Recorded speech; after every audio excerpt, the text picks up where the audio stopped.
Abi anak Mimin ngaku sering lihat Amel di sosmed, bereaksi saat disebut habis si korban kasus Subang. Kasus Subang berlanjut, pun detik-detik rekonstruksi yang akan dilangsungkan di TKP pada hari Rabu 22 November 2023 jadi sorotan. Ada pengakuan baru dari anak tersangka Mimin Mintarsi, Abi Aulia.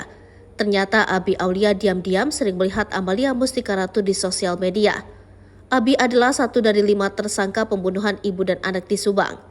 Abi Aulia diungkap tersangka Muhammad Ramdhanu ikut mengeksekusi Tuti Suhartini dan Amel di malam kejadian.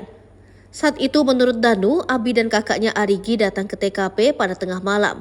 Danu bahkan mengatakan kalau Abi dan Arigi mengenakan pakaian sweater. Pada keterangannya, Danu juga menjelaskan bahwa Abi pada malam itu mencoba memundurkan mobil Alphard milik Tuti. Hal itu terungkap pada prarekonstruksi beberapa waktu lalu. Abi jugalah yang diduga sebagai pengendara Alphard yang parkirnya kurang baik. Tak hanya itu, Abi dan Arigi juga ikut membantu Yosep dan Danu mengangkat jasad Tuti. Mereka bersama-sama menyeret jasad Tuti dari kamar mandi ke gerasi lewat pintu belakang. Kemudian Abi Aulia dan yang lainnya menggendong jasad Tuti untuk diangkat ke bagasi.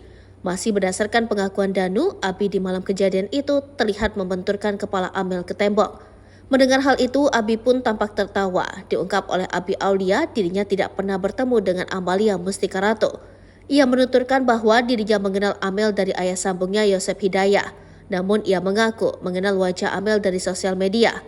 Mendengar hal itu, Abi pun kemudian buru-buru memberi penjelasan. Saat itu menurutnya barulah ia melihat sosok Amel di sosial media tersebut. Abi mengaku kalau dirinya bersekolah di yayasan milik Yosep Hidayah yakni SMA Sarang Panjang. Meski begitu, kata dia, ia tak pernah mendapat informasi soal Amalia.